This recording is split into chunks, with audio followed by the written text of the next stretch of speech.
Hello, good morning, everyone.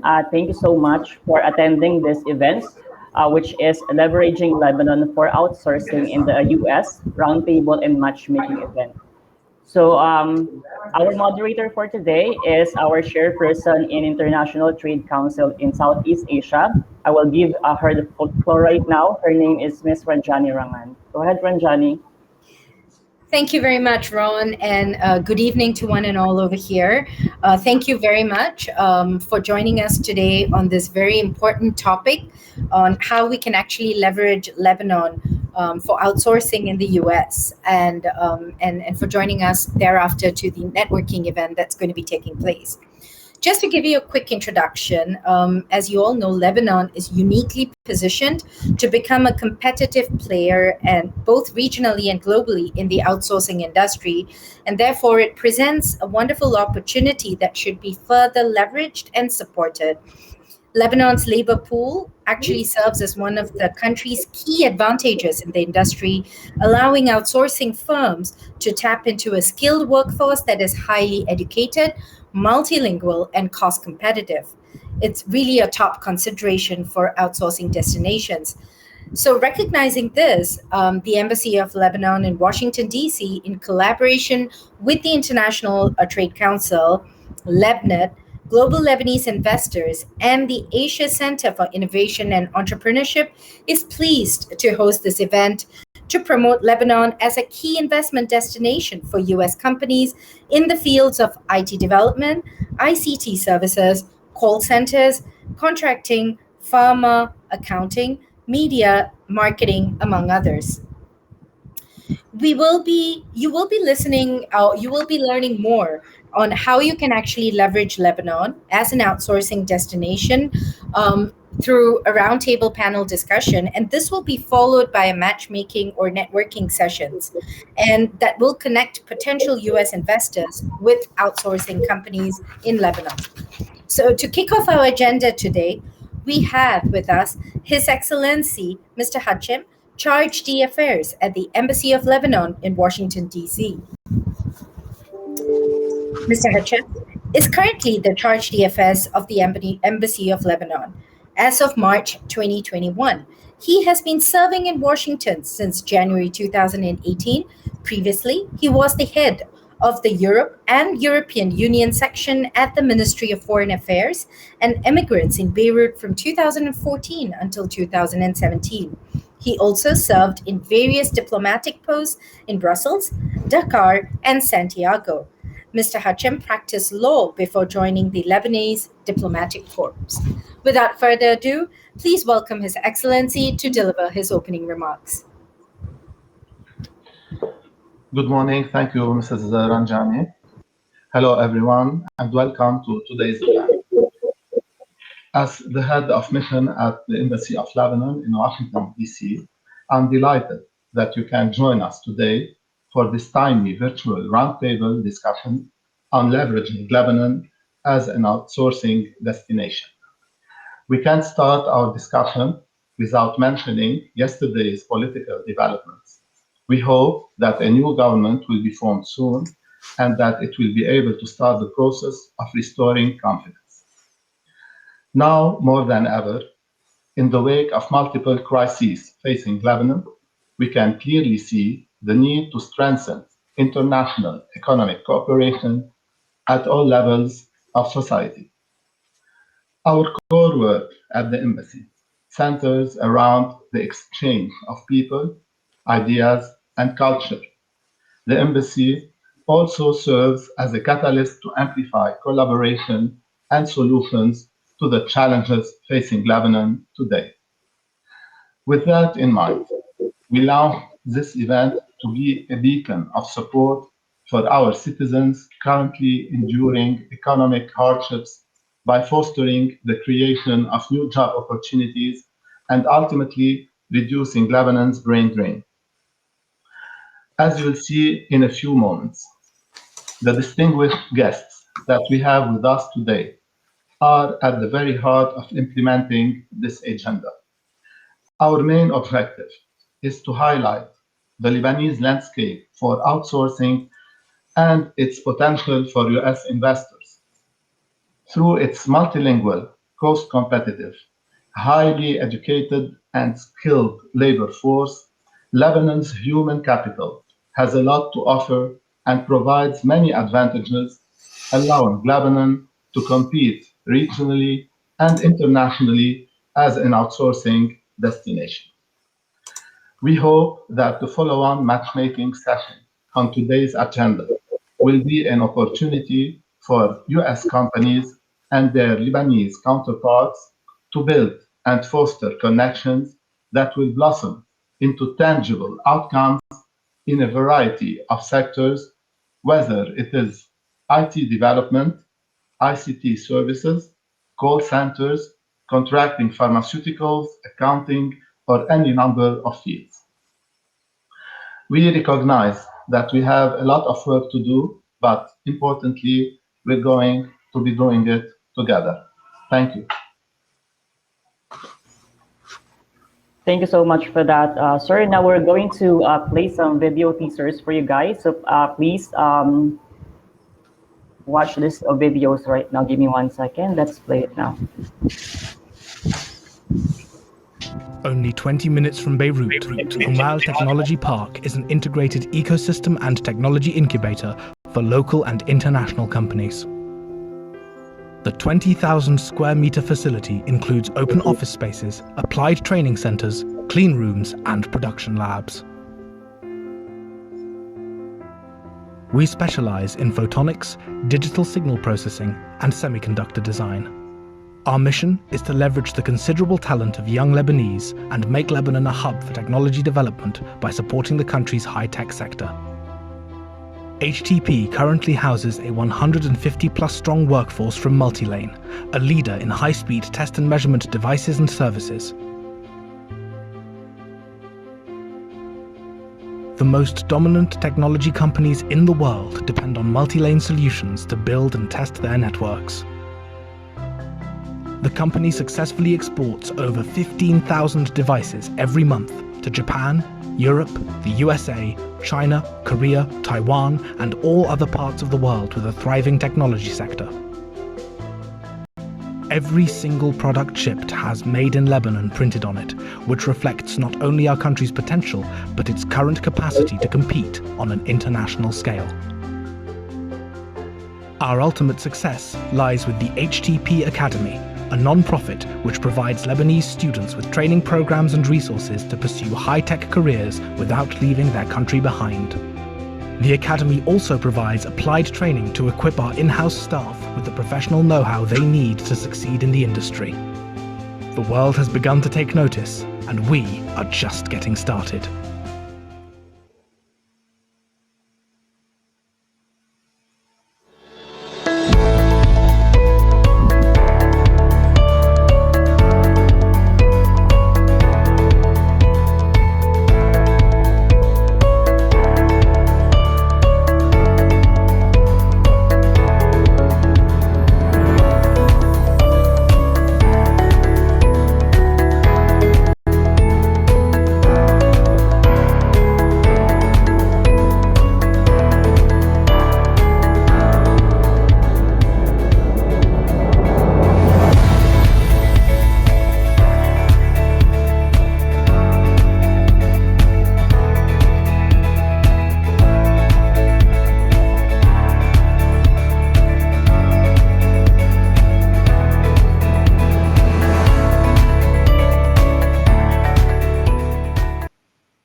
All right, thank you so much for watching. So we'll now move on to the roundtable discussion. Go ahead, Ranjani. All right, thanks a lot, Ron. That was quite insightful, the videos, indeed. Anyway, now, as Ron said, we are moving on to the roundtable discussion. Very few people would argue that Lebanon actually has the potential to be a digital hub and embrace the knowledge economy. The potential for Lebanon is actually very much there. Very few would also argue that Lebanon has a long term potential to be an outsourcing destination across the globe. The long term potential is also there. At the same time, very few would argue that Lebanon's current struggles have largely influenced this potential and its ability to be the outsourcing hub in the short term. But there are some very good short term benefits as well. How? Lebanon has a large number of outsourcing companies that have grown over the years despite all its challenges and obstacles, especially in the recent years. Internationally renowned companies are ready to grow further despite these obstacles. Lebanon also has a unique talent pool ready to work remotely that are currently very productive and economically very attractive. The objective of this roundtable is to shed light on the long term potential of Lebanon as a digital hub and outsourcing destination. This is an essential pillar of any future revival plan, and more importantly, today, to focus on the low hanging fruits of the current Lebanon. Firstly, connecting its productive and unique talents to the world economy. Secondly, to promote its resilient community of outsourcing companies. And thirdly, to discuss the big role that the diaspora can play. It gives me great pleasure now to introduce the panelists for today's panel discussion. We have with us Mr. Jack Saraf, Chairman of the Board of Malia Holding Group and Chairman of the Global Lebanese Investors. We have Mr. George Kadafia, Managing Director and Co-founder of Sumeru Equity Partners. Mr. Tarek Fadel, CEO, Founder and CEO at Fadel Group.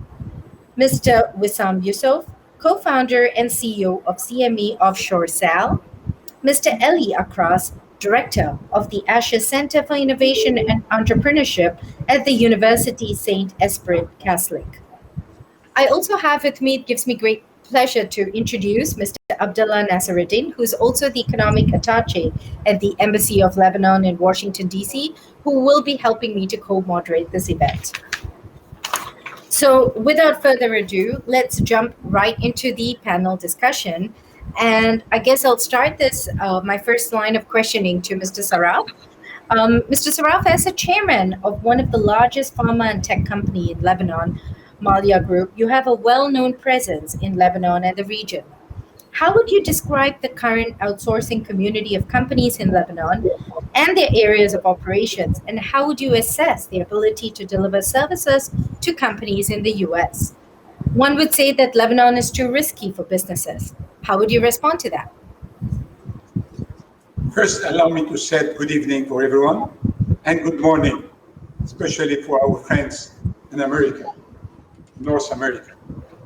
You know, Excellency Abdullah, I would like to thank you for this initiative. And it's give Lebanon a chance, a real chance to reposition itself as a prime outsourcing hub instead of being the talk over non-productive topics.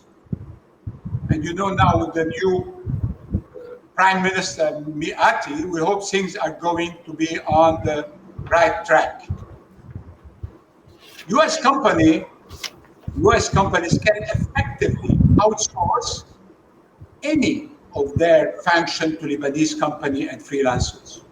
On one hand, the pandemic has taught everyone to work remotely and collaborate easily with teams located overseas.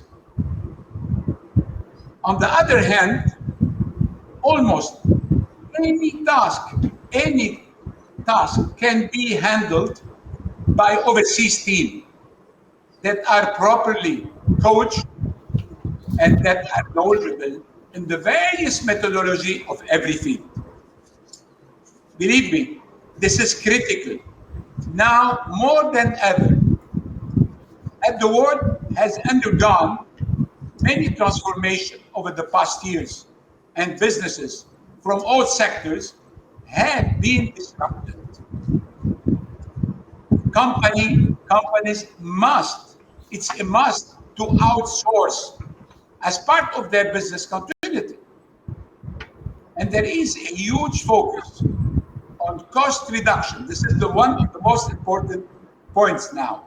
There is a huge focus on cost reduction and automation, and Lebanon can play a big role. Lebanese are known to be multidisciplinary and versatile. They have a solid educational background, a curious personalities, and they keep up with change by tracking new trends, standard, and new sector requirement. If I have to talk, I'm not talking about only the 14 million Lebanese living outside Lebanon, but about the 4 million living in Lebanon. Their technical skills and resilience allow them to shine whatever they put their mind into. This expert will make sure you attain the result you desire. Many companies and freelancers in Lebanon are currently offering service to cover various sectors. And already you mentioned in your films, or Rajani you give a very good and clear message. Thank you. In our group, in Malia Group, we rely on Lebanese talent to offer finance, procurement, marketing, service to especially our Iraqi businesses. Iraq, after Saddam Hussein, was really very difficult for us to find good people. But they have been out of this world for 20, 25 years. Now, since 2003, they are giving us a good business. And more importantly, we offer outsourcing services on the level of the manufacturing, production, or pharmaceutical or personal care. We work already for many years with companies, for instance, in the pharma business, like Abbott, as an example, or GlaxoSmithKline, as we have Master Father with us, or Procter & Gamble. And we complied with all their requirements. On the technology side, Malia Tech, one of our company, it's the technology arm of the group, has also been outsourcing its services and solution to the GCC and event region for over already 15 years now. Thank you, sir. I just had a quick question, though. Sorry to interject. I mean, given that it's wonderful that Lebanon has prided itself as being one of a key outsourcing destination, but I think what maybe myself and some of the audience might want to know is currently the situation is risky, and the current infrastructure that's in Lebanon, right? How would you see for U.S. companies, especially, or any other companies for that matter, who are looking to get these services, what would be your advice? Mr. Anjani, you talk about risk. I have one phrase. The risk is ours. And it's zero risk for all our partners outside Lebanon. We know how to manage our risk. By the way, we have the expertise to manage risk in a war, during the war. We developed our group during where the others have left Lebanon. We succeed to remain here and to manage our business despite all the risks, because we have the expertise to manage business within the risk environments. Okay, wonderful. So thank you, sir. One place I will tell you, we have zero risk for our partners. We are ready to give them zero risk with all the guarantees. If they want insurance, we have Deloitte nowadays. With all the difficulties, we have Deloitte here is operating in Lebanon. What do you want? This is our way how to do. No, we know how to do it. Let me tell you another example. Iraq, where you are, where are the Americans? They suffered to put Saddam Hussein out. More than 3,000 soldiers being killed. And look on the business side. In 2003 till 2009, the Lebanese was the second investor in Iraq.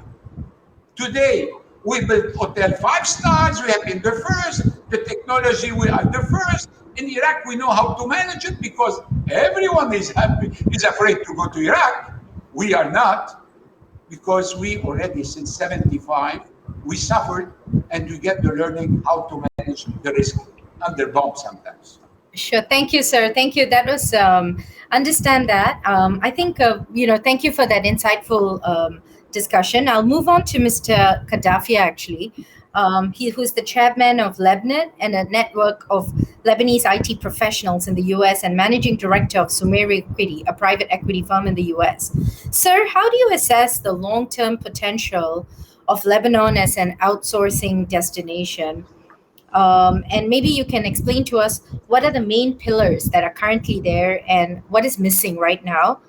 And given that you are a U.S. company, do you actually hire your talents abroad? And based on your experience, how do companies in the U.S. actually tap into companies abroad? So it'll be good to hear from you on some of these topics. Thank you, Ms. Rangan, on your questions. I'm very bullish on the long term on Lebanon for a variety of reasons.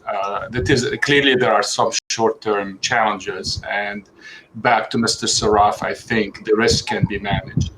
So I'm not concerned about it. What we need to realize, in addition to the great educational system that Lebanon has and the talent pool that the country possesses and has been possessing for generations, one is Lebanon is a center of creativity. It's an area that is quite unique. It is, we do not just do repetitive tasks. We have a creative element that is unique in the whole region, be it in media, be it in communications, even in scientific areas. We're renowned for the creative aspects of what we do. The second piece, Lebanon is actually a young country. I think the average age of the Lebanese is around 27-year-old. So there is a lot of talent that can be educated and can be made available versus more older countries, predominantly in Europe.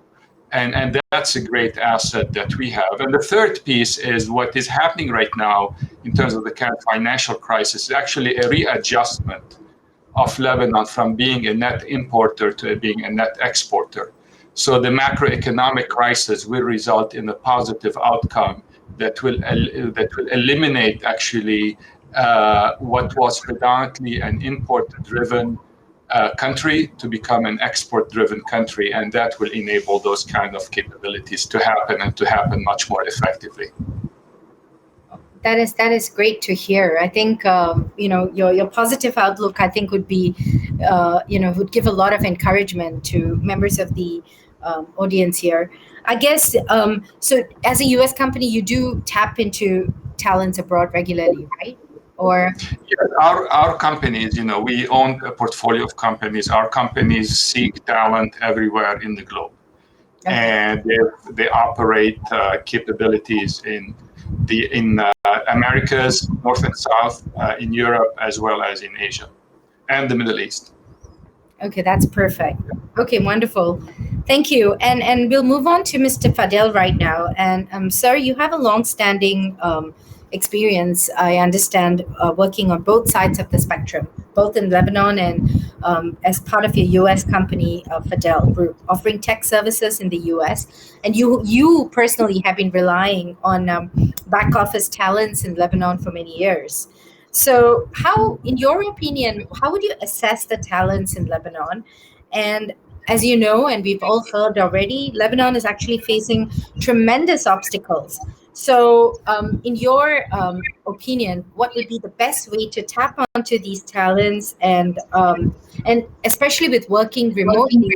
I understand Lebanon has infrastructure issues or internet power issues at the moment. So how is that being overcome by the outsourcing companies? Would be great to get some insight from you on this. Sure. Thank you, Mr. Rangan, for this introduction. Just a quick background. I've been working between the U.S. and Lebanon. I'm actually based out of New York City, but since 2005. So the country has been through a lot of changes, turmoil, etc. When you think through a 16-year history, which is no different than many of the outsourcing countries. Each outsourcing country, in many ways, has its own either geopolitical difficult environments, pandemic difficult environments, economic situations. So Lebanon, I think, falls into that category of a developing country that has its own set of issues. However, over the last 16 years, we've found that we've managed to always find a way around, dealing with these difficult times. We've hired over 250 people over the last 15, 16 years, I would say, across a series of businesses that we've had. More recently, we actually set up an office in 2014 to really focus on product development. And we have close to 100 people in that office in Lebanon now. So the company and our clients are all US and European-based clients, so we don't really do work with local Lebanese clients. But that speaks to the strength of the talent pool that we have. So, we deal with many large media entertainment publishing clients, Marvel Entertainment, Disney, Hasbro, Hachette Livre. So global Fortune 100 type clients who have an immediate dependency on the talent pool out of Lebanon. And in many instances, the clients actually ask us to send people from the Lebanese office directly to their client sites. That could be in LA, in London, in New York, in France. And so that just speaks to the quality of the people that we're able to get. As you know, the educational sector in Lebanon is the strongest in the Middle East. There's a lot of really good engineering universities as well. We've done a lot of engineering hiring. I'm sure you'll hear the same from a lot of the outsourcers that are on the call today. And the quality of the work is outstanding. What we try to do is we infuse newer processes, whether it's our own processes or client processes, into the mix to ensure that certain processes are being followed as we're producing or developing our products and implementing projects. I would say, despite the difficulties currently in Lebanon, whether it was with COVID or during this economic recession and government situation, we haven't been down yet for a day. There's multiple backup solutions that are available, whether that's for electricity or internet. They can be costly, but typically, your outsourcing partner would, as Mr. Saraf said, would be happy to take that on contractually as well. In our case, we do it ourselves because we own our company in Lebanon, and we're not outsourcing, if you will, but it's a similar talent pool and a similar structure that the outsourcers, whether it's CME or ITG or whomever, will have already available and established. The other thing that I found actually in working in Lebanon has been the quality of the university programs. And so in conjunction with LebNet, Fidel is a LebNet company member here as well. 18 months ago, we did a partnership with the American University of Beirut. And we brought in as interns 5 people who were specifically focused on AI product development. And we had them work on one of our newer product offerings, which included AI deep learning techniques effectively. And I got an opportunity to visit at the American University of Beirut and look at the engineering facility and all of the partnerships that they had with global companies such as BMW as one name that comes to mind. And the type of R&D work that was happening was really mind-numbing. A lot of it was robotics-based, a lot of it was deep learning AI-based.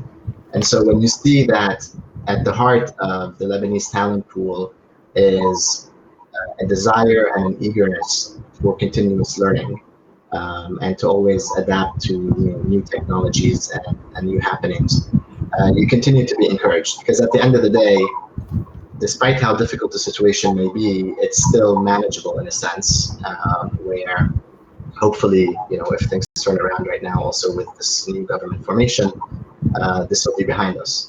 But as someone who's been doing this for 16 years now, we haven't had a single day where we've had an outage, or where we've had clients left without any type of support. Oh, that is really encouraging to hear, actually. Yeah.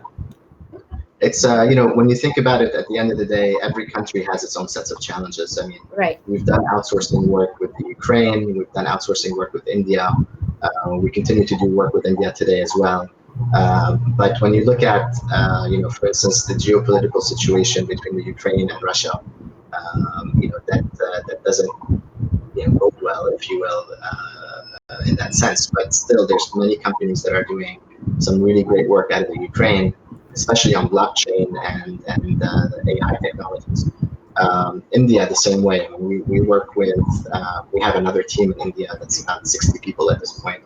And, they've been unfortunately really hit badly with COVID. And, we've had a lot of, situations we've had to manage where resources were just not in the offices. They're not even at home because they're dealing with family issues given the pandemic. So my point is that whenever you think of outsourcing, I mean, there's a reason why you're paying less to outsource because you're working out of developed nations.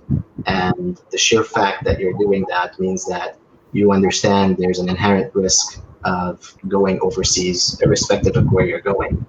And then each country has its own, set of issues. And the question you have to ask yourself is, are you willing to take that risk for a much lower cost structure? We found the cost structure in Lebanon to be about a third of the US cost structure. So for a company like us, where we're venture backed and we were very careful watching our technology spend and growing, we ended up deciding on growing our entire R&D division out of the Beirut office.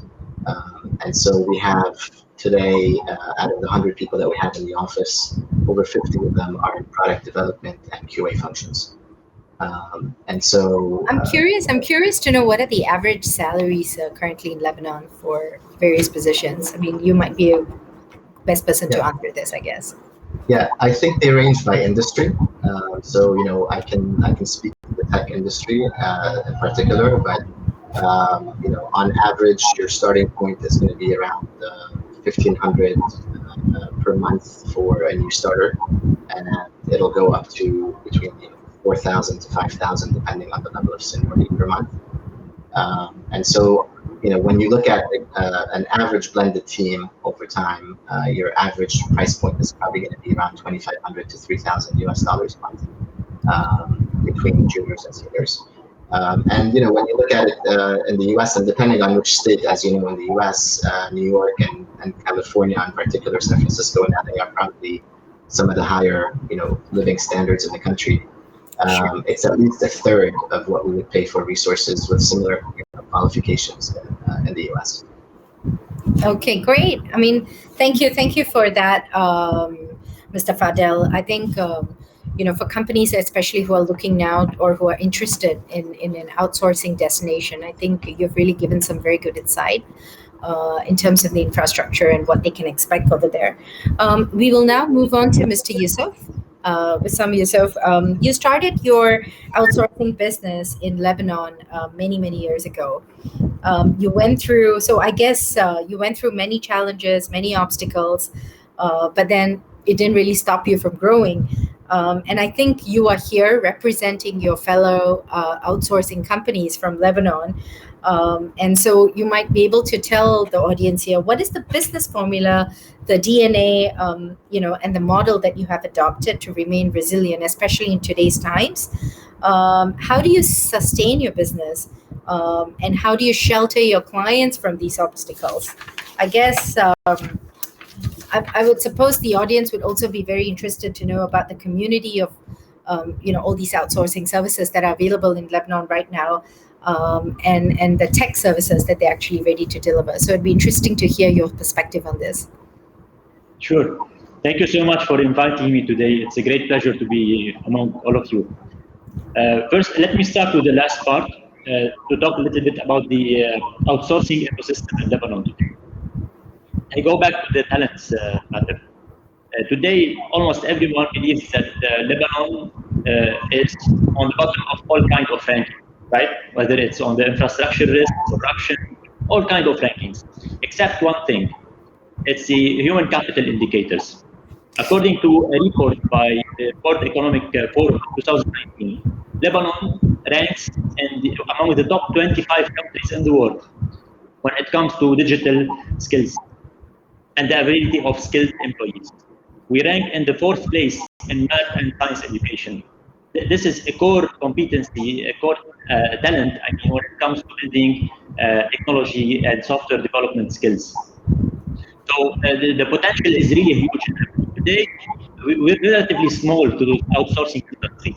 But if you compare Lebanon to other outsourcing destinations, we're really small. The whole industry in Lebanon, the ones that really work for outsourcing, is not more than 5,000 employees, but with a huge potential, especially with the lack of resources globally. Now, if we tap into the specific areas where we as Lebanese are able to compete and to win in this segment, we're better positioned in what we call the premium outsourcing services segment. In other words, I'm talking about the enterprise grade application services such as healthcare solutions, energy solutions, fintech, insurance, banking, and other industry, market research, and all the industries that require domain knowledge as much as technical expertise or coding, and not just coding. This is the best way or the best position for Lebanese companies to compete, and this is how we were able to build our track record for the past 17 years at least. So it goes back to many reasons. First one is the multidisciplinary workforce that we have. Again, I go back to what Mr. Sarraf and Mr. George said at the beginning. And the second part is the fact that Lebanese are problem solvers by nature. You know, the problems that we're suffering from today, and by no means I'm not undermining what we're struggling from today, but we've been going through the same problems at a different scale, of course, for the past 30 years. So it's not something new to us. And we've been solving these problems on our own. If you take the electricity problem, for instance, most of the companies in Lebanon, they have 3 or 4 backup generators. This is what we've been doing for the past 30 years. And this is exactly what I mean by problem solving. And it's not just companies. The problem solving skills are acquired, or our team has acquired problem solving skills through their entire career in Lebanon, not just by delivering work, but as part of their daily life in Lebanon. So this is an important aspect when it comes to technology, and specifically to compete in the premium outsourcing service segment. So I hope this would give you a high-level overview of the main advantage and competitiveness of the Lebanese outsourcing ecosystem. Now, in terms of why would anyone outsource to Lebanon?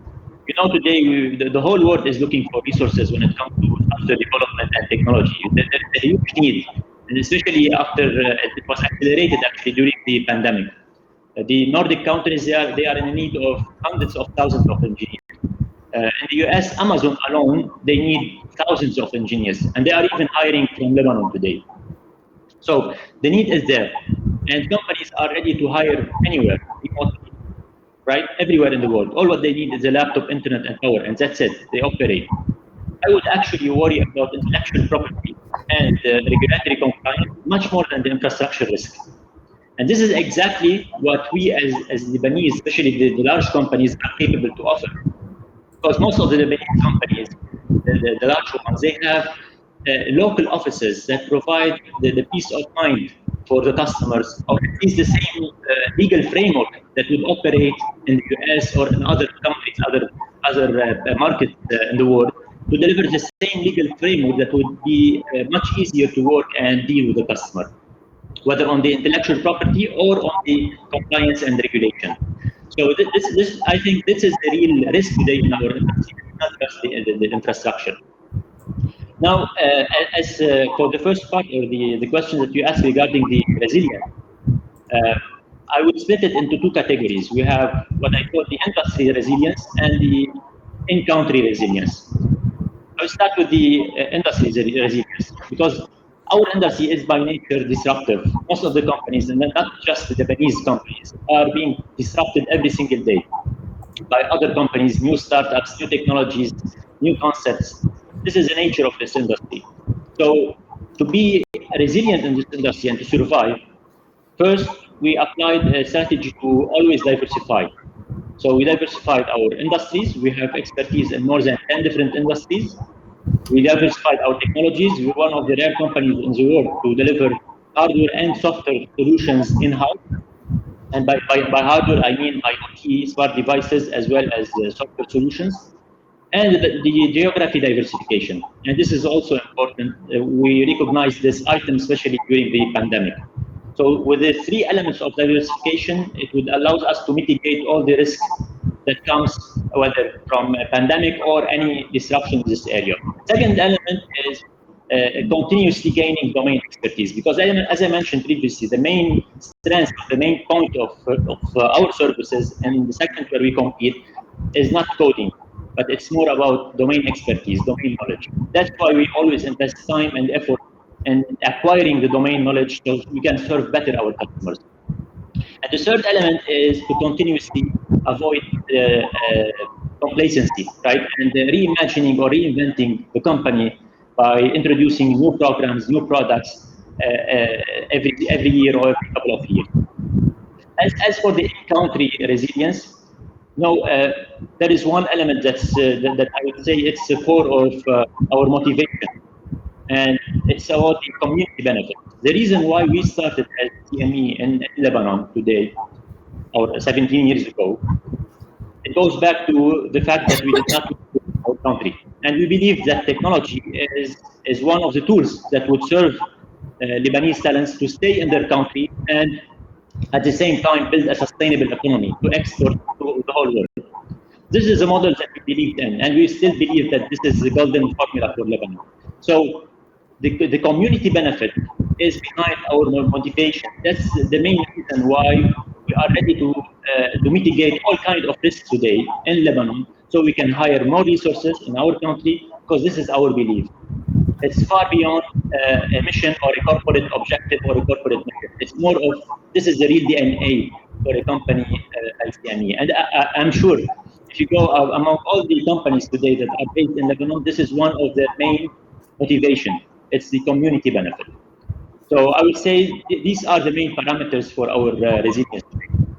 I think they always say the people make the place, and I think you guys are truly proving that by trying to build up the economy and remaining resilient to whatever that's going on right now. Really, kudos to you all, and wish you and all the other outsourcing companies here the very best in trying to get more and more companies to come to Lebanon and believe in Lebanon. We now move on to our final panelist for the day, Mr. Ali Akras. You are heading a recently established Center of Entrepreneurship and Innovation in Lebanon, which is the Asher Center for Entrepreneurship and Innovation at USEC University. Could you please maybe describe those linkages between the academic and the business worlds in terms of university-industry collaboration? And what are the services the center is ready to offer? And how are you connecting the pool of talents that you have in the industry in Lebanon and abroad? Thank you, Ms. Ranjani. And we're so happy to be with you today for this amazing event. Let me first share with you a little bit the background of the center, which is by itself an example of a collaboration with the private sector and with the diaspora. We, as the Asher Center for Innovation and Entrepreneurship at the Holy Spirit University of Kaslik in Lebanon, as a center, we have been founded by our founder, Mr. Tony Asher, His Excellency, who's based in Cleveland. And Tony wanted to support Lebanon through entrepreneurship and basically through the use of Lebanon. And it happened that he landed with USAC to organize and launch this center. So after 4 years, as a result of this collaboration between the university and Mr. Asher, so basically we have created more than 50 startups, which collectively fundraised around $5.2 million so far. And they were able to collect the prizes from competitions around $400,000 so far. And we've created more than 30 jobs within the startups, direct jobs. And as a result, and by the nature of our work, because we deal a lot with the private sector, things has been developing positively, and we have been working on multiple collaborations so far. I can give as an example a collaboration we're finalizing now with a private sector company in Sweden. As Mr. Yusuf mentioned, there are much need in the Nordic countries, for example. So this company has conducted a market assessment in Sweden, and they figured out that the market need is around 70,000 job opportunities in the tech sector in Sweden. So they reached out and to the university, to us as a center, and they were looking for us to they were looking for an entity to provide the resources. Basically, they need the place, a stable internet connectivity, and definitely a stable electricity power. So the company itself will do the outstaffing, and we will host the recruits on campus within the university by providing them the infrastructure resources for them to operate easily. So this is one example as a collaboration with the private sector in Sweden. A similar conversation is currently happening with our diaspora in France. So also they have lots of interest in developing a similar collaboration with us as a university and host recruits in Lebanon. So this is something now is much attractive. If you know how things are happening, there are some concerns about the electricity and the internet connectivity. However, as a university, we have very stable resources to provide. Moreover, we have different collaborations with private sector companies, such in R&D.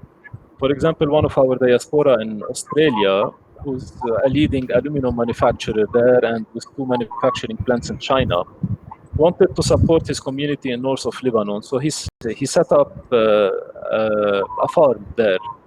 And we connected with this person, and we agreed to run a research and development project with him to transform his farm into a smart farm. And because he was satisfied satisfied from this experience with us, he ended up recruiting exclusively from our university in his office in Byblos, more than 30 people so far. So for his company in Australia, basically, not for the smart farm, not for the farm itself, but for his company in Australia.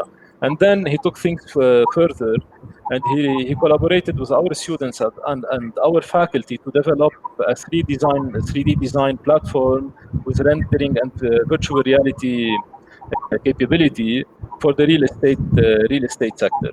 So this is another example happening. We have several examples with companies in the US. For example, another example is a company in the US. They send every semester 2 engineers to teach their technology because no university in Lebanon teaches their technology specifically. And basically, after each semester, he recruits the best candidates in this class. And this class, to let you know, is open for all students from all the universities in Lebanon.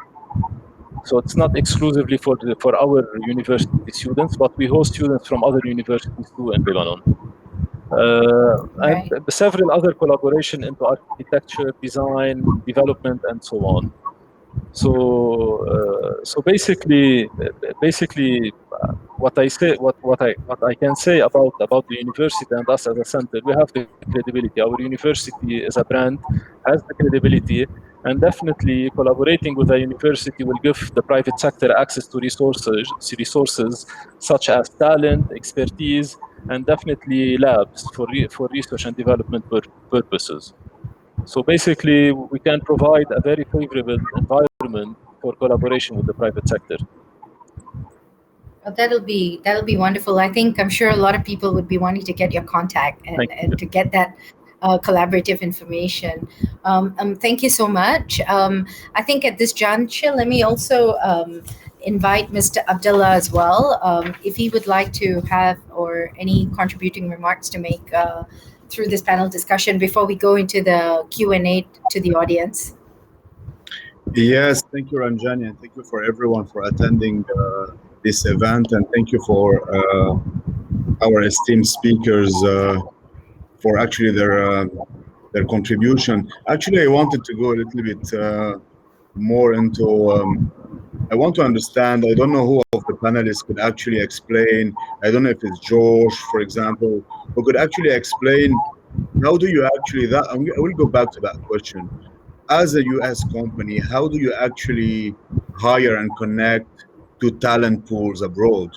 So, we've had like recently so many kind of talent pool developed in Lebanon in terms of websites, jobs, aggregators, bringing people together, a lot of CVs.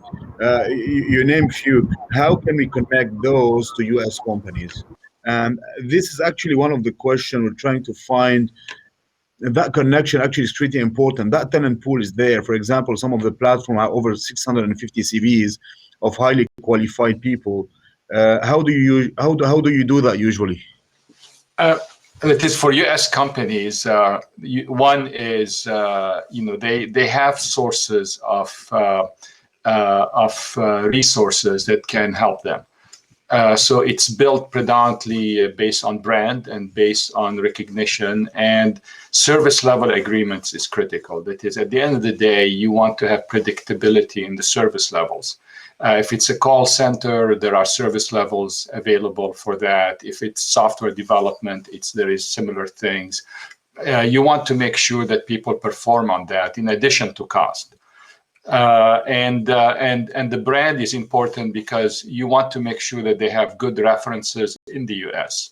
So when you go and you look for companies that can give you the service, you want to have references from other companies they did work with. So references is important, and service levels is important. Cost alone is not going to cut it. Cost is a necessary condition, but it's not sufficient. Yeah, I see what you mean. I hope actually our those companies are actually listening to you at the moment, George. I think that could be a way for them to approach the U.S. market and connect the talents we have to the U.S. market. And I wanted to ask Mr. Sarraf, I don't know if you could just tell us a bit more. Actually, I wanted to know a bit more about Malia Group. That group is the leading Lebanon, as you just mentioned, your intervention, that you grew that company and that group during the times of crisis in Lebanon. And if you could tell us more about the group itself, how did it grow, and mainly the IT side of it, the technology side of Also, it. it was a company that actually grew in times of crisis. That's interesting. Exactly. Oh, wow. Basically, I will invite you to come to Beirut and see it by yourself. First, I will let you see there is, despite the risk we are living in. No, nevertheless, Malia Group, it's already 85 years. Since 19... How many years, Mr. Sarraf? 85. 85 years. 85, that is amazing, yeah. The founder is a pharmacist. And Okay. for this, it was the first thing, it was in the pharma business. Later on in 1950, we moved to the cosmetics business. And we have been the first in the region to produce hair coloring. This is one of the items that was under a brand. And it wasn't known under Malia, it was known more as Avella. It's a German brand. Nowadays, we represent 36 multinationals in different sectors. I mean, in the technology, we represent Honeywell, and not only for Lebanon, for the whole region. In the pharma business, we have already 11 licensed multinationals that we produce in Lebanon for them.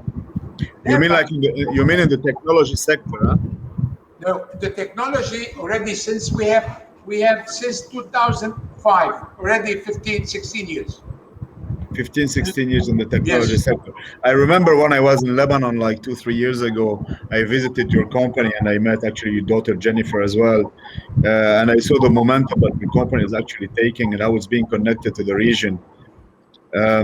What kind of services do you actually offer in the IT company? I mean, the technology company you have. Do you have like have you been offering some kind of outsourcing to some companies in the region, Yes. like Iraq? Yes, we are living outsourcing. We have offices in Dubai who are serving the GCC. We have offices in Algeria. We went to place that Algeria will serve Africa. Out of Algeria, we are serving a lot of the North African market. In Dubai, it's offering all the GCC. Now we have some liaison office, for instance, in Kuwait. In Baghdad, it's in Erbil and Baghdad. It's already doing it's a full solution for mobile digital solution.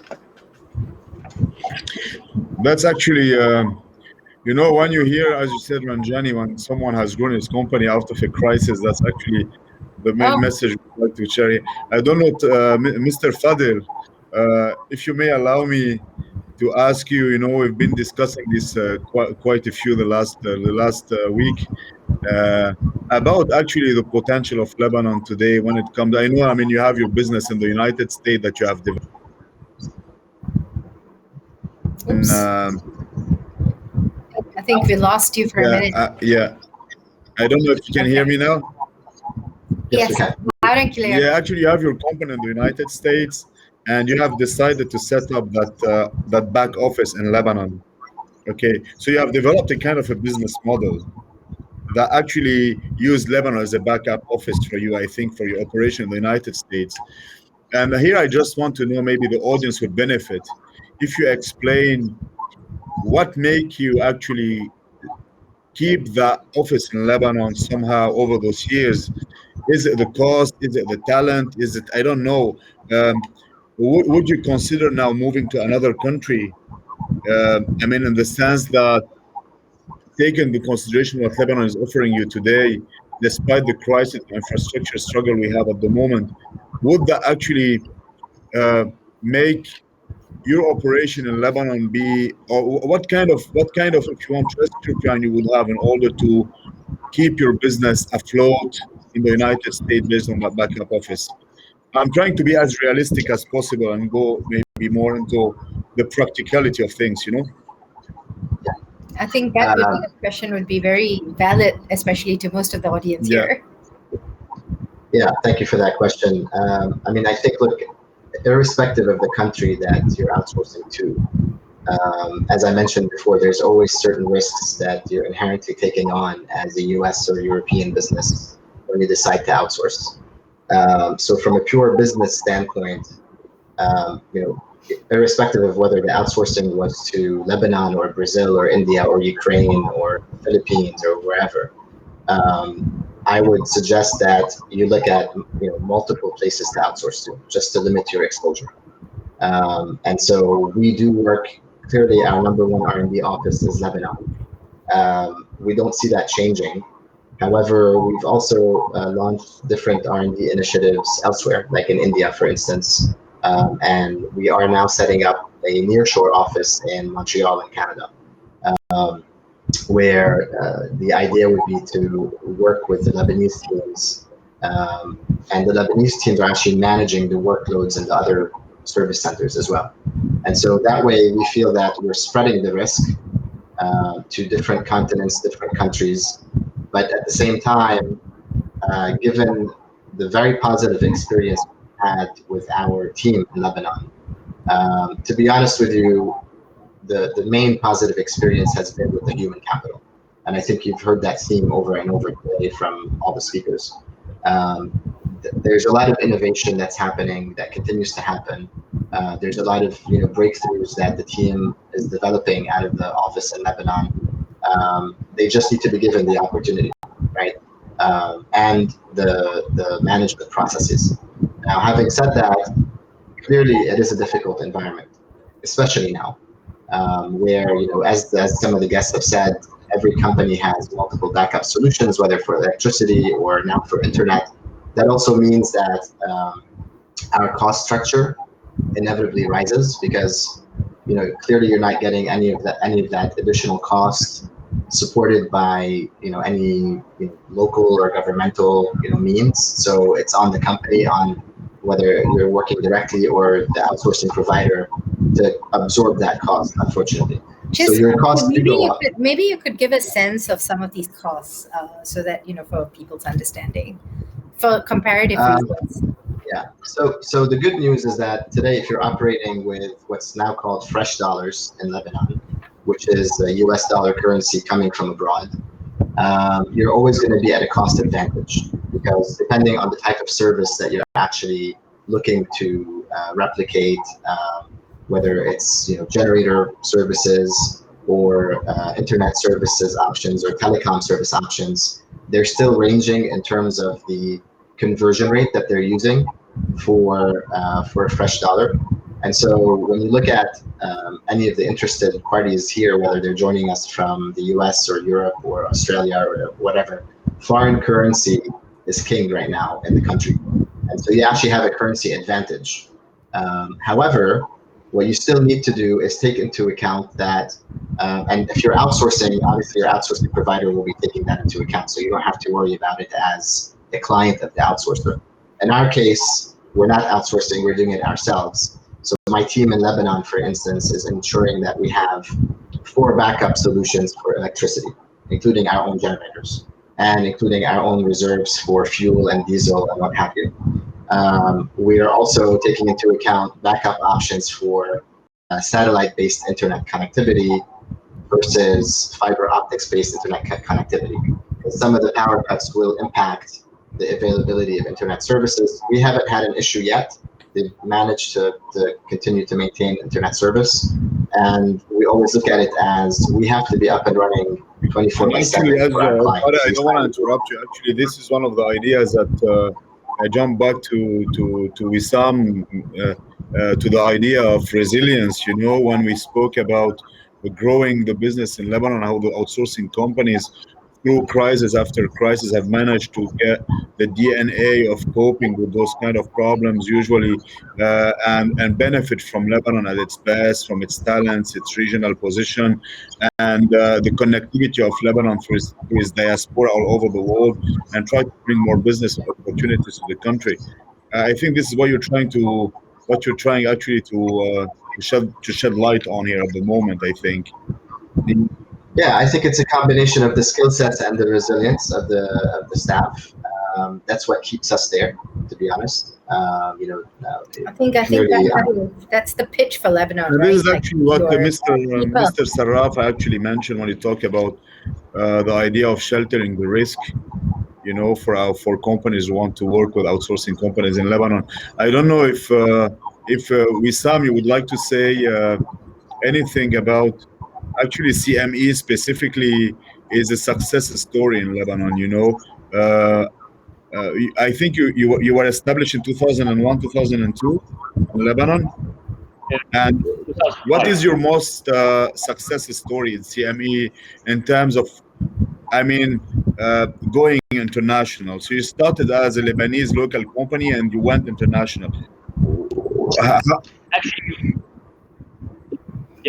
Actually, we started as a mix of Lebanese and a US company. So our US, or what we consider the main entity that we learned all the expertise that we know today is coming from the US.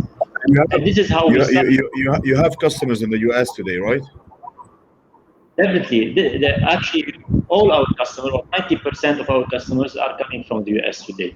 So we built, through the past 17 years, we built expertise and capabilities in different disciplines of software and hardware development across customer experience solutions, process automation, the data management. And how have you dealt actually with the scalability of your business? Your business is growing in the US, because I have seen, if you look at the brochure that we distributed about the profile of CME, you're pretty distributed in many countries, actually. I've seen even your company is actually even in Latin America, I guess, in Argentina, if I've seen. Yeah. Yes, that's right. This is part of the diversification strategies that I mentioned at the beginning. So it's part of the geography diversification to mitigate all the risks. And I'm not talking here just about Lebanon, but also about the industry risk, not just the Lebanese risk. So it's beyond what we suffer from in Lebanon. Now, in total, we have now more than 350 engineers globally, but 250 of them are based in Beirut. And the rest is based between US, Argentina, India, China, Dubai, and soon in Sweden, in Stockholm. So the models that we have allowed us to serve major brand names in the US, such as Subway, Wells Fargo, PayPal, Thomson Reuters, and other big names. We actually got awarded by Subway as the best technology vendor for 3 years in a row in 2007. Congratulations. Thank you. We serve major brands in the US, and we help them transform their business actually, by providing them the tools that they need. Today, we have more than 3 million users who are using systems developed by CME every single day. We contributed to more than 7 US patents. They are all registered in the US, either by CME or by our customers, because we contribute to their intellectual property. Actually, I don't want to interrupt you. I just want to, Ranjani, I will start to take some of the Q&A that I have, right, if you don't mind. I will take, for example, I don't know if Wissam, you can answer that. Someone is asking about, I'm into an IT service providing web development and designing e-commerce solutions. How can we make our way in Lebanon local market, for example? Another question is asking about the creative industries in Lebanon in terms of innovation. Do you have, for example, I don't know if you can answer that as well. Wissam, I think you would be the right person to answer that. I will try to answer it actually. In terms of getting into the Lebanese market, there are two different ways. Either they can go through the freelancers websites such as Jobs for Lebanon and other platforms, and they have a lot of talented resources there, or go through an existing company, right, or an existing established enterprise in Lebanon. These are two different models, and each one of them has its own advantage and disadvantages. If you're looking for a short-term solution, a fast solution, I would say you'd go for a freelance approach. But if you're planning for a long-term commitment and to establish a real team, then you would definitely need an enterprise, because as Mr. Saraf said, and as well other attendees on this panel today, you need an entity that would shelter the risk on your behalf. So you don't have to worry about the internet, about electricity, about all of this. And going through an existing enterprise, an existing organization would help you to mitigate all this risk. So again, it depends on the strategy, short-term versus long-term. Yeah, thank you, Wissam. I don't know if Eli, I reckon you mentioned some of your experience at the Asher Center, which actually a recent center established in Lebanon, and actually there are many of those centers as well in Lebanon, some other universities, some experience of a kind of early level of kind of it's not an outsourcing, connecting your student to some projects. Abroad, for example. I don't know if you mentioned earlier Sweden as an example. I don't know if you can slightly elaborate on that, on how did that connection happen? Basically, there is always a Lebanese somewhere. So this is how the connection happens. So in Sweden, there is a Lebanese person within this Swedish company who knows the Lebanese scene pretty well, and he suggested that we need to reach out. And he started shopping around and asking. And as a university, we were very proactive, and we took it fast. And as something distinguished about Isaac is the decision-making process also, which is very quick, very fast. We can move very swiftly with any project on the table. So it all started basically with this person in Sweden who they have conducted a market research and wanted to run some training in Lebanon. However, we took it further. The discussion, we took it further with them to elaborate the model I mentioned. Basically, they will do the outstaffing, we do the hosting. So this is one case. Another case is outsourcing is the 3D design, the smart farm with the Australian guy. So Mr. Charlie Ibrahim. So Charlie was invited to a conference in Lebanon for the diaspora, and he was listening there that we need to do and we need to do and we need to do. So he took it personal and he wanted to prove that we can do things in Lebanon. And this is how he started his farm in Akkar, in north of Lebanon. And it happened that we were in that conference and we connected with Charlie. And basically things that developed further with him very positively. He was happy, satisfied. We delivered. The quality of the deliverables were as expected, and he kept going with us into different areas until very recently he demoed for us his platform for the real estate sector. And it's the work of our students. They have done the 3D animation, the rendering, and the VR experience. So, and he's taking it commercially now. And they delivered this project in a few months period. I see. Thank you, Eli. Thank you. I don't know if any of our esteemed speakers would like to add anything. Actually, as if there's any additional point you would like to mention, that would be actually great. Do you have any? Do you want to take any other questions from the audience? Go ahead, Ranjani. Yeah. I don't know whether, I mean, there are a few questions. Somebody was asking about importing pharma products into Lebanon. Is that importing pharma products into Lebanon? Mm-hmm. Or basically, actually, when it comes to pharma, we have some pharmaceutical companies, as for example, the Malia group of Mr. Saraf, who is on board here, and there are some regulations related to importing pharma products in Lebanon. Today, things are a little bit a bit different due to some of the currency crisis we have, but we have to follow the current. Yeah, go ahead, Mr. Saraf. Dr. Abdullah, you know, the system, it's easy. We're an international system. We need CTD5 for the company, and I believe most of the American pharma are within. They know the rules here. But the problems today is the capital control. Yeah, I understand. This is the issue. And the only solution, well, it is to produce locally. And we are in contact with some American companies to produce under licensing their brand and to deliver to their distributor if they have a distributor in Lebanon. Yeah, I've seen that business model. Yeah. They can do it easily. Yeah. You know, Right. the multinationals wherever they produce here, but none of the generic American. They don't have any presence here. And the plus is, if you are registered in Lebanon and manufactured in Lebanon, it can be distributed in all the region. In Saudi Arabia, in Iraq, in the Gulf, wherever, because for instance, Pharmaline or other manufacturer, they have their presence and they are registered in that. Yeah. Ranjani, would you like to take another question? Yeah, I think there was one Miss Mahalakshmi. I think she was asking about data entry. I think and how do they outsource? So I think that she will probably be able to do that in the networking lounge. I think so. With some of the companies, right? Yeah. So I'm assuming that will work. And then I think this one is again quite a lot of pharma companies are looking to actually come in.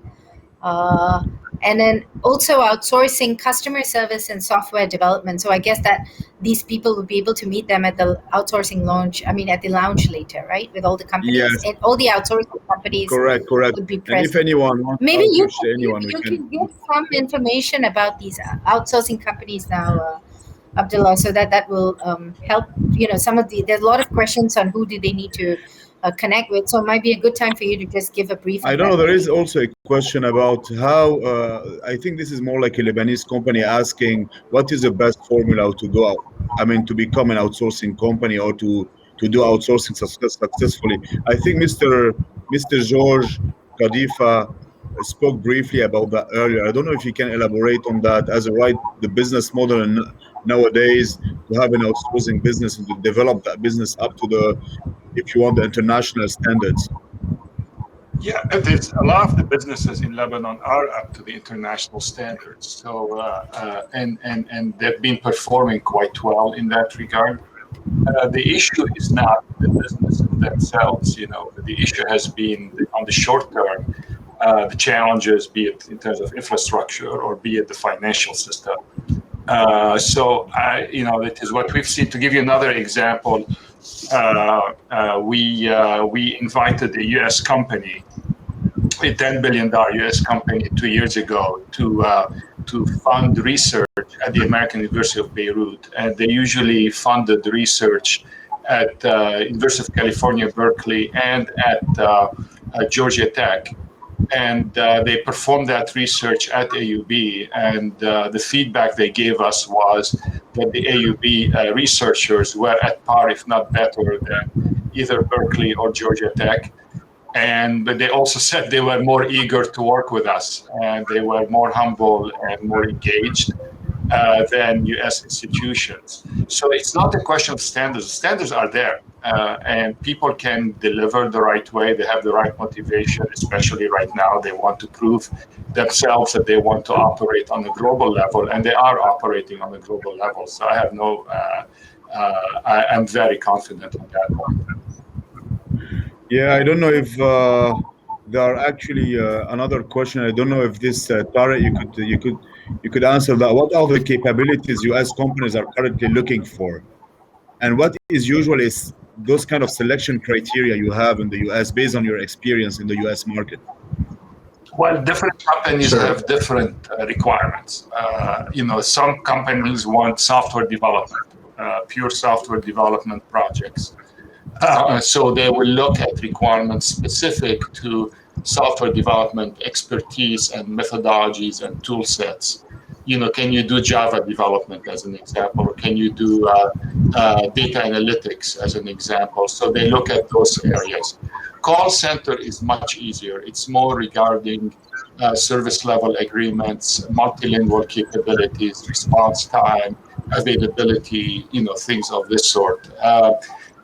Creativity is an area that Lebanon can do a lot in it, like advertising agencies, is very important, and that has its own set of requirements. So it really, Dr. Nasreddin, it really depends on the companies and what they need, because they have different requirements, and frankly, the Lebanese market has been quite adaptive to that. Yes, thank you. I don't know if Tariq would like also to comment on that as well, please. Yeah, I would say what Mr. Khalifa just said is what we typically see. Another outsourcing opportunity that we're seeing is really related to cloud outsourcing services, meaning companies that are running their solutions on whether it's the Amazon Cloud, AWS, or Microsoft Azure, or other cloud service providers. Lebanon is a little bit behind in terms of having all the certifications, as well as what's known as SOC 2 compliance, GDPR compliance for companies in Europe. So that's an area for development, I think, for the Lebanese outsourcers. We've been doing it for our own clients again, but that's an area where we've had to also train our resources, and so we sent some people, for instance, to Jordan out of the Beirut office to take the Amazon certification classes in Jordan, so that they can become AWS certified professionals. But that would be another area that I think would be prime for remote work distribution, this cloud management services. Yeah. Thank you. I don't know, Ranjani, would you want to take one or two? I think we have. I think there was. I saw one question about mainly revolving around only IT services. I think there was a question on interest of U.S. companies outsourcing creative services, branding, marketing, and digital marketing, etc. So, is this something that some of our partners, outsourcing partners, are going to be able to help with later? Yes, I think so. Maybe in the networking, maybe later. And we have also a question. I don't know if Mr. Sarraf, could you please advise about pharmaceuticals parallel import to Lebanon? This is also a kind of a similar question coming back again about, I don't know what it meant exactly by pharmaceuticals parallel imports. I don't know, there is some noise. It's not parallel import. Yeah.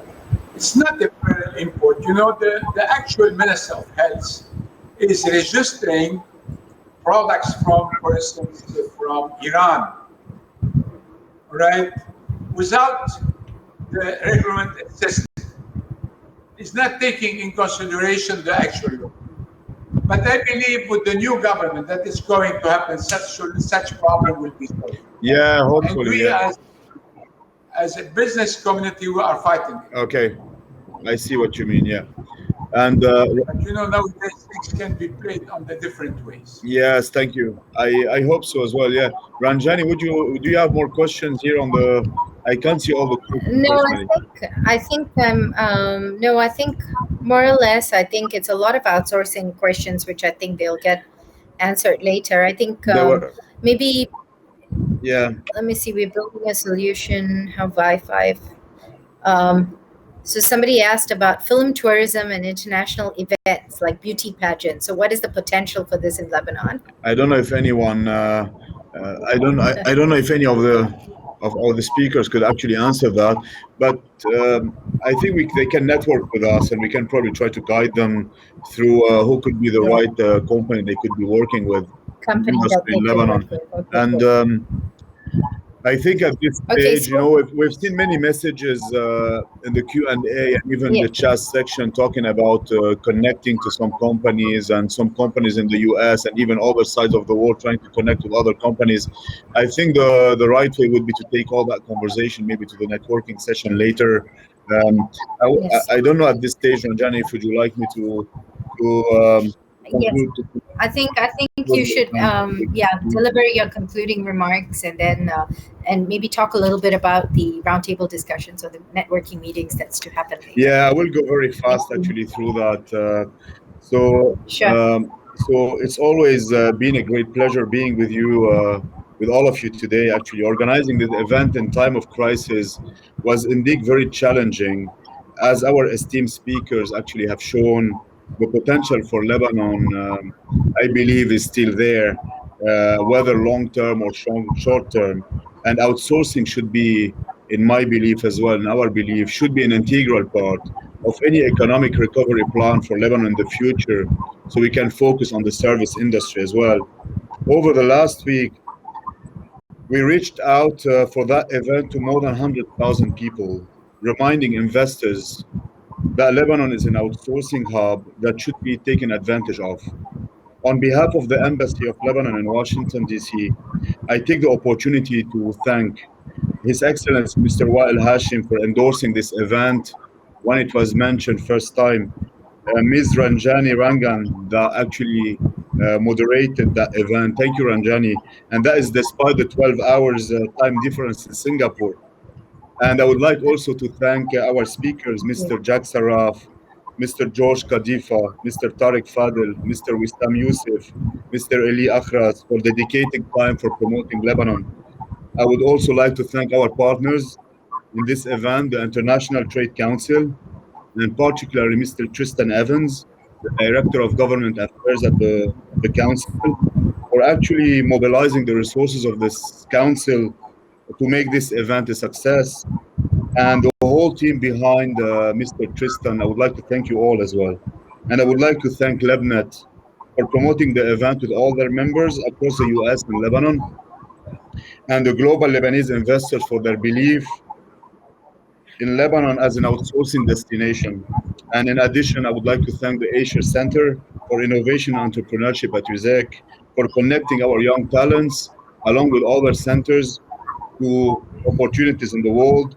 And finally, I want to thank also Helena Nat at the Greater New York Chamber of Commerce for circulating the event among their members. And I would also thank Mr. Roger Abu Habib for actually helping me develop the idea and the concept of that actually event.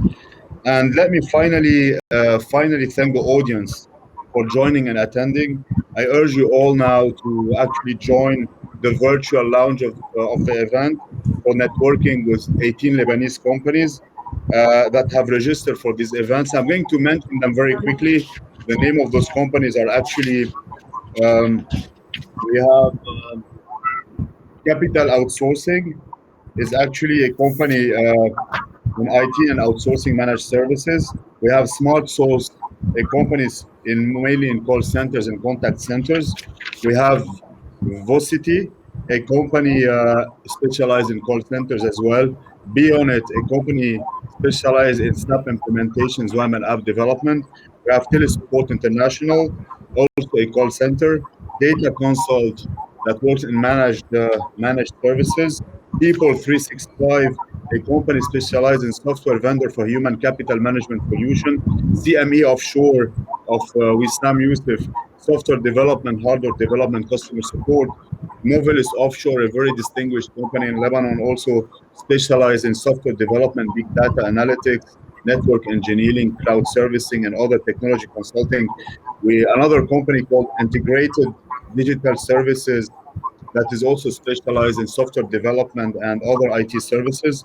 Outer Pond, specialized in outsourcing. It's an outsourcing enabling platform recently established in Lebanon. Exeo, specialized in information technology. And Classipi is actually an outsourcing enabling platform. Those platforms are actually being developed more recently in Lebanon. Globalcom Data Services, telecommunication internet consultancy. And we have Inside Projects, which is actually a company one of the companies on the networking lounge, specialized in contracting, construction, engineering. We have Crystal Networks, a company specialized in networks and cybersecurity. Primeware, specialized in big data and data analytics services and Oracle technological services. And BKR International, specialized in services like accounting, payroll, EOR, taxation, and others. Those are 18 companies we have on board. I would like to urge everyone to go to the network launch for the next half an hour. Thank you very much. Sure. Thank you very much, Dr. Abdullah. And I think, as he said, we invite you now to actually adjourn to the lounge. And on behalf of everyone, I really thank you and wish you a pleasant day ahead. Thank you. Thank you. Thank you. Thank you.